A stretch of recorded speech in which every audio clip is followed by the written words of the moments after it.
Salut à vous, j'espère que vous allez bien. Tout d'abord, on va commencer cette vidéo. Je voudrais dire un grand merci du coup au client qui nous a fait la vidéo avec lui, Florian, qui était vraiment extraordinaire, super génial. C'était un plaisir en fait de partager un maximum de moments avec lui, dans le sens qu'on a fait la visite du musée ensemble, on a partagé le monde de la collection, etc. On a discuté, il a craqué sur une statue, on a fait comme ça sur un feeling une review alors qu'il pleuvait, alors que c'était un samedi, alors qu'il y avait plein de monde et qu'il y avait très peu de gens en magasin. Mais voilà, je vais le remercier lui et vous tous. C'est grâce à ce travail d'équipe et à cette harmonie que c'est vraiment agréable de faire notre travail et qu'à chaque fois on vous propose un maximum de contenu, de produits, de magasins, de plein de choses, etc. Voilà, c'est grâce à ça que TSPN vit et merci encore à vous tous. Amusez-vous bien, une très bonne vidéo et on se dit bonjour. On vous allez bien. Ici, on a non seulement un invité et également une nouvelle sideshow, la coureuse des katana slash slerd. Ça, je sais pas dire son nom. Et Florian, ici présent. Salut. Qui est de Luxembourg. Vous savez, c'est vrai, on fait plus avec des Français, mais on aime bien Luxembourg. Ici présent parce qu'il est venu avec son ami voir le Tsumi Showcase. Il s'est baladé, il a bien aimé l'expo. Ouais, c'était incroyable. Et puis là, on est en train de faire la review. Un peu avant, on n'a pas eu le temps de faire la journée. En fait, il l'a vu, il a fait ah, je veux la prendre. On a dit ah, on va faire la review. Il a dit on fait bien ça avec vous. C'est très bien, spontané. C'est ça un petit peu ce qui fait TSPN. Donc ici présent, on est du coup sur la magnifique statue Sideshow Collectible qui est magnifique. Et je vais commencer avec le premier visage. Premier visage, que version démasquée du coup. Ici on peut reconnaître justement les traits d'une belle femme. Très d'une belle femme. Moi j'aurais dit des geishas à la base parce qu'elle a plus côté maquillage et tout. Ah oui, mais ce qui est marrant c'est tout le travail justement du maquillage et tout qu'ils ont pu apporter. La chevelure qui est très pas trop texturée, il n'y a pas trop de mèche de cheveux. Ouais. Mais qu'est-ce qu'il faut en fait? C'est bien synthétisé et c'est parfait. Mon seul regret c'est qu'il n'y a pas une tête sans le chapeau. De l'avoir un visage découvert, parce qu'en fait le chapeau, comme on joue par rapport à la lumière qu'on a, il est un peu couvert, c'est peut-être juste ça qui est un peu dommage. Mais là je pense que ça donne une émotion en plus. Sûrement je pense qu'il manque quelque chose. Ce côté guerrier, etc. Voilà. Donc là, après le visage, toi ça va, classique et bien. Moi je trouve le classique il est magnifique. Et on voit qu'il y a un regard un peu agressif comme ça, tu vois, t'as pas envie de te battre avec elle. Surtout qu'ici de point de vue qu'on regarde là, en fait la coupure du chapeau, ça fait vraiment le regard. Puis ouais, c'est ça. Ouais. Il y a une deuxième tête, facile à enlever. Vous avez en fait moyen d'enlever la languette en dessous, qui est aimantée. Hop, je dis facile parce que j'ai déjà fait avant. Et puis le chapeau, et là, hop, tête aimantée. Ça aurait été bien de faire peut-être une autre façon, mais en même temps c'est le plus optimal. La deuxième, ça va être l'autre côté, de l'autre côté, alors justement, là je trouve que tu vois, tu la vois sans chapeau, sauf que d'avoir une tête avec juste, on va dire, allez, un couvre-chef pour voir mieux son visage. C'est vrai, mais je pense que si tu vois le chapeau d'avance, tu te dis ok, il y a un truc qui manque quand même. Voilà, alors le chapeau, il se met comme ça, parfait, hop, et puis l'aimantation, l'avantage, je pensais qu'il y avait des éléments, mais en fait c'est tout ça. On le met comme ça. Mais ça évite des détrompeurs qui malheureusement ont bougé dans le transport et tout, donc ça c'est cool, c'est une autre façon de penser. Et du coup là on va arriver sur ce visage, alors déjà qu'il y en a eu blanc, côté perverti, démoniaque et autres, et surtout le masque symbiotique qu'on va avoir avec le nez coupé, avec la mâchoire, les dents et les fameuses dents de Oni, ou déjà mon démon en japonais, que du coup je présume vraiment tu adores comme ça. Ouais, j'adore, surtout au niveau du paint, il y a un peu un vernis qui fait vraiment, on a l'impression que c'est de la vraie chair. Et ça c'est vraiment impressionnant au niveau de la... Comme si en fait un démon était en train de la posséder tout doucement, ouais, et ça procure une force spirituelle en plus en fait, donc c'est assez marrant ce qu'ils ont pu apporter. Tout ça va être contaminé également au niveau de son cou, de son sein droit et de son bras droit, montrant vraiment la symbiose jusqu'à ses hanches. Jusqu'à ses hanches, c'est ça. Ça fait entre la symbiose et le tatouage, tu vois. Oui. Les femmes qui ont un tatouage super beau, très agressif, etc. Alors on va bien voir que c'est contaminé, que ça commence à faire une sorte d'exo-armure, puisque on a au début juste du symbiose et après on a les membres comme les membranes de carnage qu'on a qui forment l'épaule, la clavicule, etc. Puis une sorte de projection au niveau de l'épaule. Tout le bras long avec un banc de tissu, etc. Un banc de tissu qui lui par une mix média mais en résine du coup, qui permet de travailler et apporte encore un mouvement en plus à la statue. Et puis on revient justement sur sa main où les phalanges sont représentées avec justement cette idée de symbiotique. Et puis vous arrivez justement sur cette épée qui est hyper bien travaillée, qui est vraiment pas trop classique parce que d'habitude ils auraient fait juste un manche comme on peut connaître partout. Et au final ils l'ont légèrement travaillé. Il y a une tête de mort, il y a du bleu, etc. Et puis la lame va être un peu spectrale.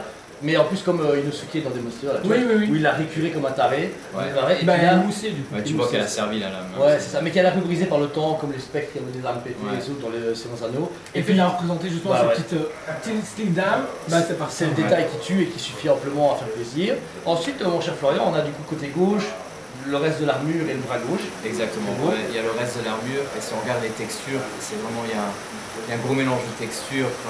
Là, je sais pas si on voit bien sur la vidéo, mais ici, après, avec le close-up, on peut voir qu'il y a différentes, je sais pas, on va dire, tu vois que ça... Ouais, il y a des couches. Ouais, il y a des couches et tu vois qu'il y a eu un combat, quoi. C'est ça. Super cool. Le bras gauche va arriver sur forcément le... C'est pas le holster, c'est le fourreau. Le fourreau, merci. Ça, c'est le fly. Ouais. Et là, justement, on va avoir cet effet où l'arme était magique, enchantée, et qu'il y a encore l'émanation qui est Ce qui est marrant, c'est que même au niveau de tout le reste du manche, on a cette représentation de ce bleu turquoise au final. Le travail du bois est vraiment nickel, parce qu'on a vraiment l'impression d'avoir un bois spirituel encore une fois. Et à chaque fois, on fait le lien sur chaque élément de la statue où on rappelle ce côté spirituel et c'est vraiment propre et pas de débordement de peinture ou quoi, parce que même le cordage qui est représenté en résine est en relief, représenté comme si c'était du vrai cordage pour arriver justement sur cette phase fourreau où justement on a cette représentation plus métallique alors que encore une fois, c'est que de la résine. C'est que de la résine. Et on a l'impression qu'il y a de l'âme qui a envie de sortir en fait. J'ai limite envie qu'il soit lumineux en fait, pour avoir cette c'est vrai. C'est bête à dire, peut-être qu'il est glow in the dark sans qu'on le sache. J'ai pas vu ça dans la statue. Mais tu vois, le jument, non, le jument, il y a juste le light up au niveau du socle. C'est ça. Donc là, l'autre détail que vous allez avoir, c'est, on va revenir sur son fessier, etc. Vous allez avoir encore également une petite lame, un peu âme spirituelle, où le bleu est ressorti, etc. Et le, je sais plus comment ça s'appelle, il y a ça dans Assassin's Creed Shadow, parce que j'y joue. Il y a un petit totem qu'elle met à l'arrière, qui sont une sorte de un charme, un truc de chance, je sais pas quoi. Donc je veux que c'est un truc japonais très connu mais que je ne connais pas. Et puis en bas, on va retrouver le côté charnel et sensuel de Sideshow, mais sans la provocation, parce que c'est une femme qui a des formes normales, pas avec une poitrine débordante ou un truc un petit peu trop à la Berserker Slam qu'on a fait en vidéo, etc. Mais elle est très belle, des éléments japonais avec des effets en métal, etc. Des pièces d'armure rouillées, et puis ce pantalon qui est plus trop un pantalon. Ouais, mais après justement, tu vois, ils ont découvert les formes, donc c'est sensuellement beau. Mais pas genre, ouais, en fait, c'est pas trop provocateur. Voilà, c'est beau, c'est une femme qui est très belle, qui a un beau fessier. Ce qui est bien par contre, c'est que ce soit au niveau des parties des armures sur les côtés ou sur les portes tissus, c'est justement tout ce tissu usé qu'ils ont su présenter, sans avoir des gros trucs comme on pourrait avoir sur certaines statues. Et la texture est tellement bien gérée que tu as l'impression que c'est encore une fois du mix média.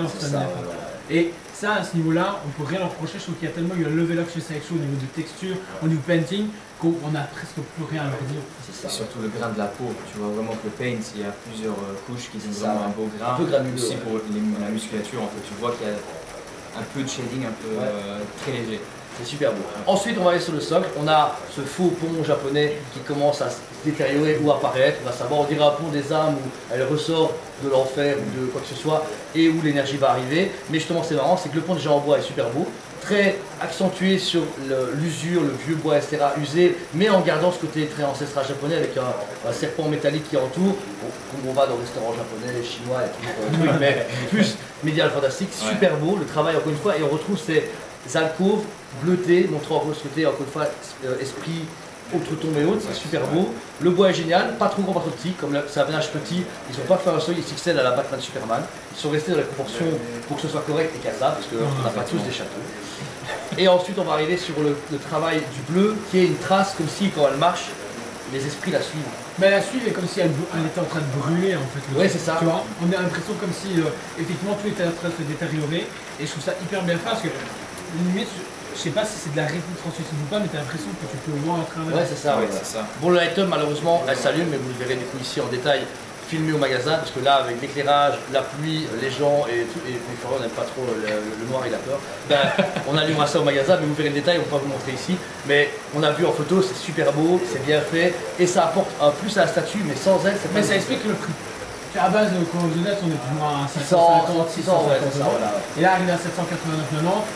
Vu le light-up qui est vraiment grandiose, plus tout le travail, on doit dire que nous on a pu faire quelques-unes de genre review, bah, tu vois vraiment la différence de niveau. Le travail de l'eau bleutée comme ça, jade, est super belle, il y a des petites vagues, on voit les mains qui s'accrochent tout doucement comme les mains dans la réduite de Campbell qui est accrochée, c'est super beau. Et tu le creux. Ouais, c'est ça. Que tu vois pas et tu pourrais dire ok ça sert à rien parce que tu vois pas, mais en fin de compte tu dois quand même sculpter à l'intérieur. Et t'as raison, c'est trop lucide. Là quand je regarde en dessous, là en dessous, voilà, il est trop lucide. Donc quand ça va s'allumer, ça va être là. Et regarde ici, on voit les reflets du bleu sur le bois. Tu vois, c'est pas contaminé là. Ils ont en fait remis un brush dessus pour que ça fasse le côté lumineux comme chez le Tsumi qui peut faire. C'est ça.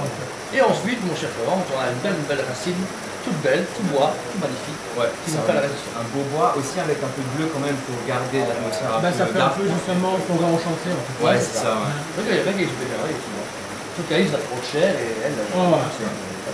Mais voilà, c'est un très beau travail. Elle est à 789,90 pour 300 pièces au monde. 300 pièces au monde, c'est ultra collector. On l'a appris en même temps de lui vendre parce qu'on l'a reçu quand j'étais peut-être pas là. On l'a vendu direct la dernière. Hein, un Bali. J'avais été à Bali de ma vie. Sous les cocotiers. Ouais. Elle est arrivée, la review est faite pour la convaincre de l'acheter, mais là, c'est lui qui allait regarder celle-là. Ah, mais moi, ce que j'aime bien, c'est qu'il y a une liste de gens qui me disaient à chaque fois qu'ils voulaient l'acheter, mais norme comme pas possible. Personne ne l'a acheté. Non. Ok. Bah, bravo, félicitations. Voilà. Désolé pour vous, mais voilà. Mais voilà. Donc, du coup, ma cote incotable, magnifique. Le prix, la limitation, la finition et la proposition originale, c'est pas un manga, c'est pas un Marvel, c'est pas un Star Wars, c'est pas un DC. Ça prouve comme quoi, même si ça sort pas d'une licence, ça peut encore fonctionner. Bien sûr. Et puis, c'est fait. Il y a quelque chose. Les mecs qui ont. En fait, le truc, c'est que c'est une équipe derrière tous les travaux Sideshow qui bosse là-dessus et que c'est en fait un mec derrière qui est permis tranquille, il fait des trucs. Et ça prouve comme quoi il nous fait avec le cœur. Et tu vois qu'il y a vraiment un travail. Ils ont cherché dans les détails, ils ont cherché à rester respectueux avec tout ce qui est l'origine japonaise. Franchement. L'oreille.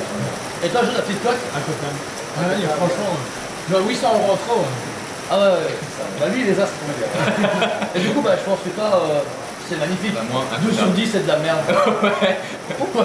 Je la vends, je pense, quand je suis au Luxembourg. Ouais, c'est ça. ça. Si jamais sur le deuxième à luxembourgeois, 1000 balles, quoi. Et avec des vidéos en lire, je suis une star, les gars. Ouais, ok.